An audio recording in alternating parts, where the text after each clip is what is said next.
Shalom Aleichem and welcome everyone. What a pleasure we have today to be here with you and to review the Parashat for the special lessons and the stories that come with them as we prepare this week for Shabbat Parashat, the second Parashat in Sefer Shemot, Parashat Vaera. In this week's Parsha, we know we're going to start the Makot. We're going to start the plagues. In Parashat Vaera, we start the plagues that Hashem brings towards the Egyptians, and for the Jews to see, and for the Egyptians to learn from. And before it all starts, Moshe Rabbeinu comes with Aharon in front of Paro, and they tell him, you have to let the Jewish people out. And Moshe Rabbeinu, to show that he's speaking for Hashem, performs what the Egyptians thought was a magic trick. He takes his staff, his stick, and he throws it on the ground, and it becomes into a snake. The Gemara Masechet Menachot on 85a tells us, Paro's magicians tell Moshe, are you seeking to bring cement to a place filled with cement? They see Moshe Rabbeinu and Aharon. They take the stick, they make it into a snake. And the Egyptians say to Moshe and Aharon, are you trying to bring a cement to a place that's filled with cement? So the Gemara says, Moshe answers and says to them, no, I'm bringing vegetables to a vegetable market. So this whole Gemara is very hard to understand. He's saying, you're bringing cement to where we have cement. And Moshe says, no, I'm bringing vegetables to the vegetable market.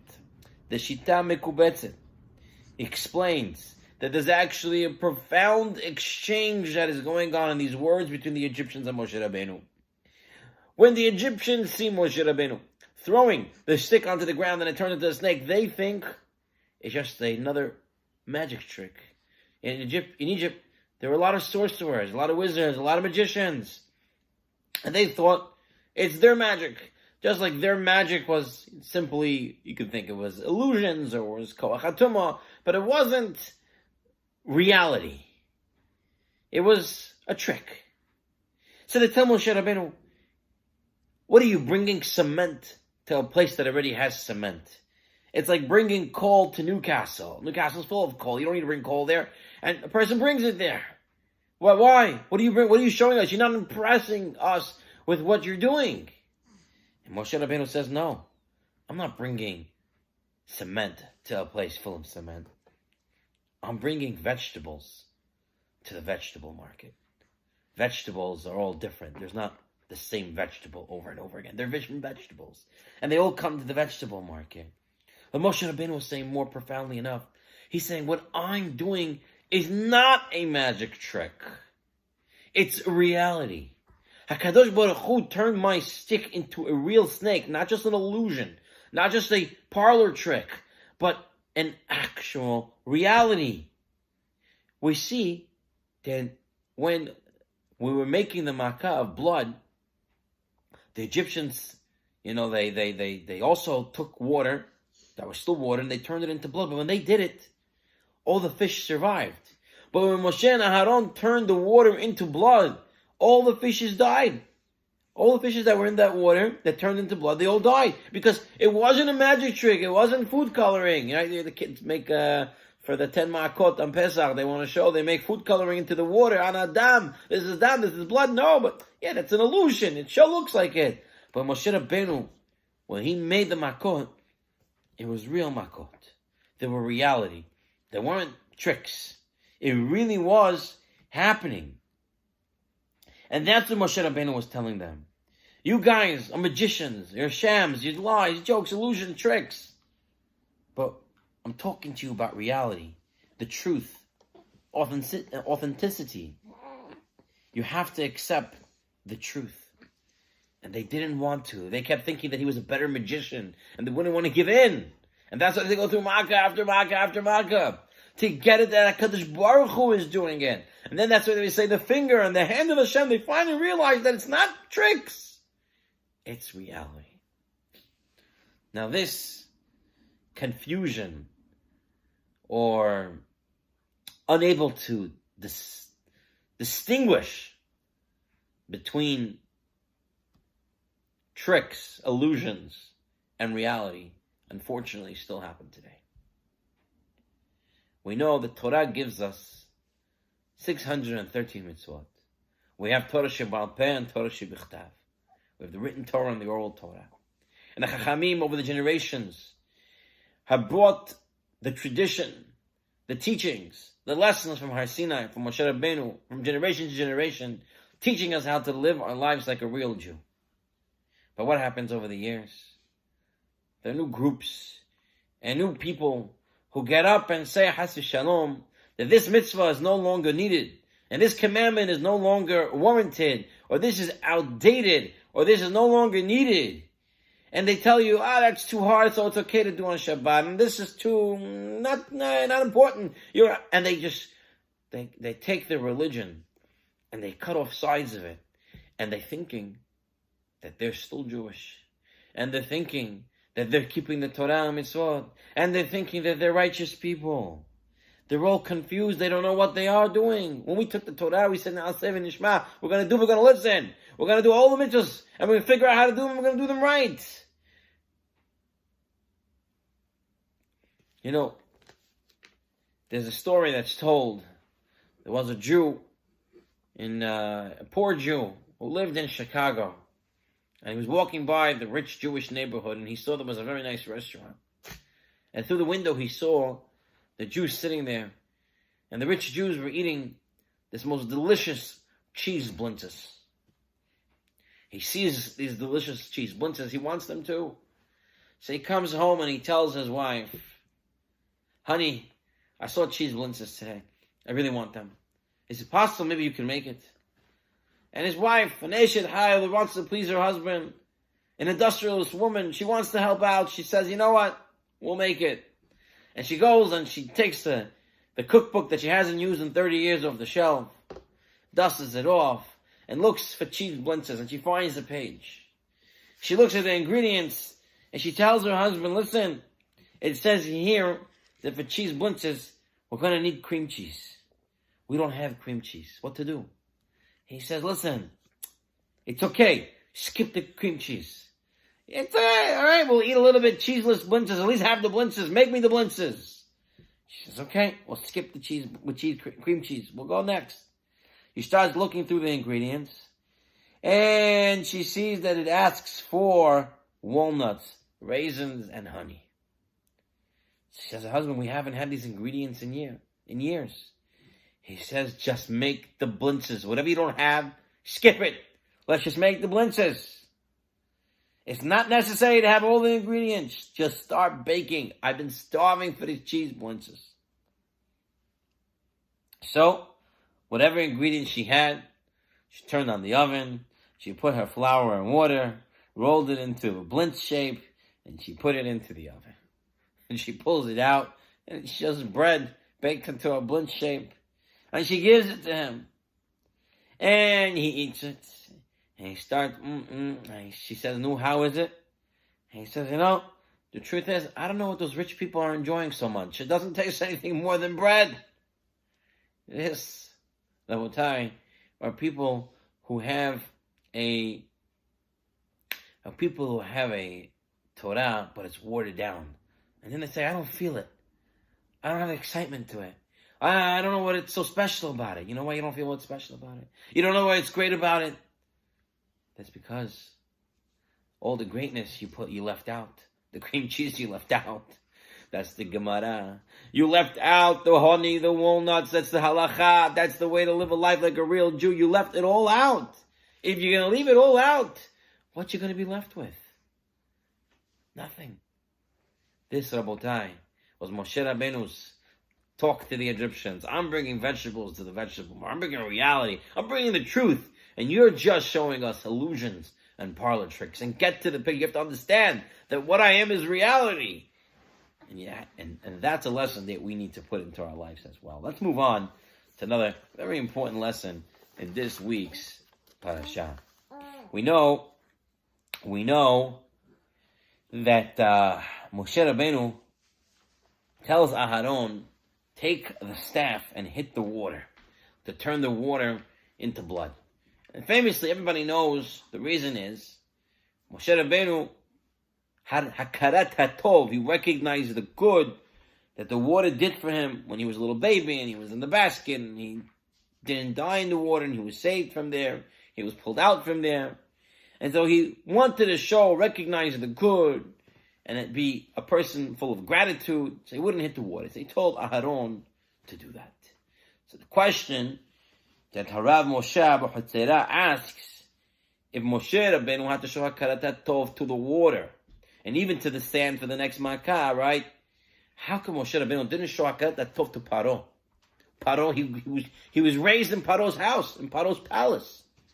So why didn't he show hakarat hatov to Paro? He was talking mean to him. He brought all sorts of plagues to him. Why? Should have been nice to Paro, not do anything to him. So Harav Moshe Abuhatzera gives two answers. He says the first answer is, since Paro may believe he was a Melech Hadash, he was a new king who didn't remember what Yosef did for Egypt. So since he doesn't remember the good, we don't have to show him the good either. We have to remember what he did good. The second answer he gives is that since Paro was such a disgusting person, he was enslaving a whole nation, he lost the right to be grateful to him. And so we didn't have to be grateful to him. But it goes without saying that this midat of hakarat hatov, to recognize the good and appreciate it, is a very important Jewish trait. Right? There's a story that's told. Mr. Goldberg had heart palpitations. So he checked himself into the state-of-the-art hospital, a great medical facility. And he was there for a few days. And afterwards, he requested to be transferred to a tiny, little, dingy hospital a few blocks away. And when his friends come to visit him in this downgraded hospital, they tell him, what happened? Why'd you move from the state-of-the-art hospital and come to this small, little, rundown hospital? He says, whatever, I wanted to come here. They say, why? Were the doctors not good in the other hospital? He said, the doctors in the other hospital, they were geniuses. He said, the nurses, were the nurses' problem? What they mean? What? He says, the nurses, they were angels in human form. They were great. He said, was the food wasn't good? He says, the food was absolutely delicious. So, I had nothing to, so they said, so why did you move from there to here? He says, because there was nothing to complain about. I moved here, so I have something to complain about. Some people, it's very hard for them to show gratitude. It's rather very easy to find something to complain about. And if they can't complain about, they'll move somewhere else to find something to complain about. But that's not us. Moshe Rabbeinu teaches us we have to have hakarat hatov. We have to appreciate. But there's something more about appreciation. Sometimes we fail to recognize the gratitude that's done to us, something that's good to us. There was a man by the name of Reb Kalman. Reb Kalman was a lumber merchant. And he used to give a lot of money to tzedakah. And he was a very big person in the community. He helped a lot of people. And one night, a fire broke out in his warehouse. It's a lumber yard. You can just imagine. Everything was burnt. Everything was burnt to a crisp. Nothing was left. He turned into a pauper overnight. Overnight, he became the most poorest man in the city. Whatever money he had left, he tried to invest it into other startups, and nothing worked.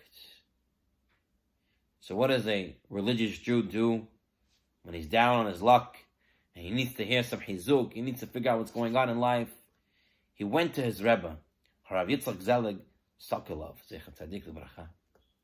and he goes to Rabbi Sokolov, and he tells the Rebbe, he says, Rebbe, why is this happening to me? I used to give tzedakah, I used to do so many good things. Why is Hashem doing this to me? And the Rebbe listened. And the Rebbe said to him, I want to tell you a Gemara in Mesechus Sanhedrin on Daf 92b. The Gemara says that after Nebuchadnezzar, the king of Babylon, conquered Jerusalem, he wanted to start to give shira, praise to HaKadosh Baruch Hu. He wanted to sing a song to Hashem. So what happens? He was about to sing a song that would be greater than all of Sefer Tehillim. And as soon as a song came out of his mouth, Hashem sent an angel, a malach, to smack Nebuchadnezzar, to slap him on his mouth. And when Nebuchadnezzar got slapped, he stopped singing his song. He says, Rabbi Sokolov tells this Jew, he says, the Kotzker Rebbe asks, why did the angel smack Nebuchadnezzar? And Nebuchadnezzar is singing a song to Hashem. Let him sing a song to Hashem. Anyone wants to sing a song to Hashem, let them sing. Why did the Malach come and hit him? Why stop him? And the Kotzker Rebbe said, the Malach didn't stop him. The Malach didn't slap him to stop him. You know why the Malach slapped him? It was a test. What was the test? David HaMelech, King David. If a person looks through the history of King David, he did not have an easy life. Not from the start and not to the end. His sons tried to kill him.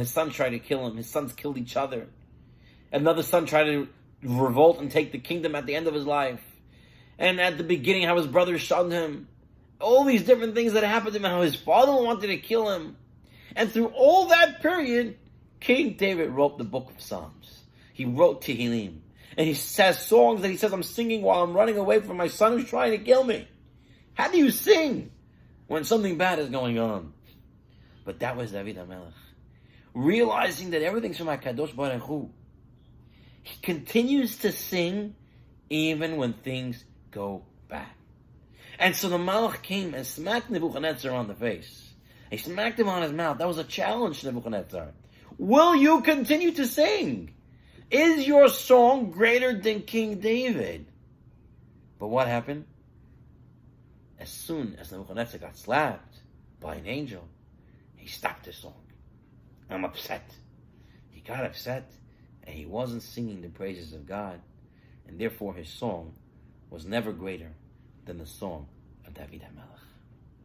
And so Rabbi Sokolov looks at his Hasid and tells him, my dear student, in heaven they saw how you sang Shirah, how you praised Hashem, and how you did tzedakah while you had all that money. And now you don't have it. But what do you do now? Do you praise HaKadosh Baruch Hu? Do you continue to thank Hashem? Because if you do that, then you sang the greatest song ever. And if you sing like that, I'm certain HaKadosh Baruch Hu will give you all the greatness back. The Rebbe's warm and sincere words hit home. Rebbe Kalman realized that his difficulties that he was presently experiencing should neither negate his song nor prevent him from continuing to sing. And so he praised HaKadosh Baruch Hu, and he went around and he was happy with Hashem, whatever he gave him. And eventually, his wealth returned to him. You know, the Tiferet Shlomo, Rabbi Shlomo Rabinowitz, says, you know why we were freed from Mitzrayim? The Pasuk tells us in this week's Parashat, it says, Lechen emor l'bnei Yisrael, Hashem says, Moshe, tell the Jewish people, Ani Hashem, I'm Hashem, v'hotzeti etchem, I'm going to take you out, mitachat sivlot Mitzrayim, from the burden of Mitzrayim. But the word sivlot also could mean savlanut, which means patience. Tiferet Shlomo says, you know what it means? Hashem says, you know why I'm going to save you, Jews? Because you're not complaining. You were crying out for help, but you didn't say, why, Hashem, are you doing this to us? You took it with patience. You understood. One has to believe that Hashem, that in no matter in what situation, Hashem is doing everything for good. We don't see the whole gamut of history. We don't see all of it. We don't understand what happens today and tomorrow. But we believe. We don't complain. And like this, we were zocheh to Yetziat Mitzrayim. Every morning we Sephardim say in Tefillah, Amonai Melech, Amonai Malach, Amonai Melech, Le'olam Va'ed. What does this mean? It means Hashem is king. Hashem was king, and Hashem will be king forever. What are we saying? The Ben Ish Chai explains that we're telling HaKadosh Baruch Hu, we're going to praise you now, we're going to praise you for the past, and we're going to praise you for the future, because it's all from you, and ultimately it's all great. That's why this week's Parashat starts off. Hashem tells Moshe Rabbeinu, I appeared to Avraham and Yitzchak and Yaakov with the name Kel Shadkai. But I never, Ushmi Hashem, Yud Kei Vav Kei, I did not make it known to them. What is the name Yud Kei Vav Kei? It really stands for Haya, Hoveh, Ve'yeh. Hashem was, is, and will be. Hashem is saying, I am here all the time. You have to believe in me now. What I did in the past, in the future, it's all for good. And when a person believes on that level, and he sings HaKadosh Baruch Hu's praises at all times, then he has sang the greatest song that can ever be sung. And that's how a person can have Hakarat HaTov for HaKadosh Baruch Hu at all times. We don't want to be like Nebuchadnezzar. We don't want to be lacking in praise for HaKadosh Baruch Hu. Rather, we want to understand how everything is from Hashem. The question now is, are we prepared to follow David HaMelech's lead? Or will we settle to be upset like Nebuchadnezzar? Or worse, like Paro, who has no Hakarat HaTov, forgets it, and enslaves a nation who allowed Egypt to survive. Rabotai, important lesson to take with us. For our final lesson in this week's Parashat, we have, when the Makot are happening, Aharon takes his stick, right, and he hits the water and it turns to blood.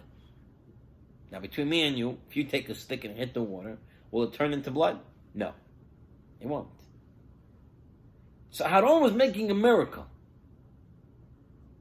If he's already making a miracle, Hashem is making the miracle. The miracle can't happen without hitting the water. It has to be done through a stick. Why have to have a stick at all? The nest is a miracle from Hashem. I don't know who's not doing it. Hashem is doing it. So why do we need to go with a stick? The answer is, Rav Shalom Shadron says, just like it's crystal clear that no stick turns water into dam, so too it has to be crystal clear to us that any hishtaldut, any effort that we do for anything, never causes the outcome. A person thinks he goes to work and makes money, and that's how he's making money. He's wrong. The same way a stick won't turn water into blood, your effort won't get you the money. It all comes from Hashem. People think, no, there's nature, there's teva, there's this. That's the way Hashem set up the world. But it really makes no difference. Hashem controls everything. Controls teva, he controls miracles, he controls everything comes from Hashem. So the reason why it's happening is not because of you. It's rather because it's from HaKadosh Baruch Hu. Vashalom Shadron Zecher Tzadik Lebracha was once giving a drasha. And he said, La'atid lavo, in the time of Mashiach, bread will be growing from trees. And one of the listeners couldn't believe it. He said, Rabbi, stop making up jokes. Stop making up silly things. Bread doesn't grow on trees. Bread has to be baked in an oven. How could such a silly thing happen? And Rav Shalom Shadron tells him, tell me, Tzaddik, and fresh ripe bananas from a tree, that you do understand? That there's a banana in the peel and you open it and it's ready to eat. That you understand. Picture to yourself it was the exact opposite.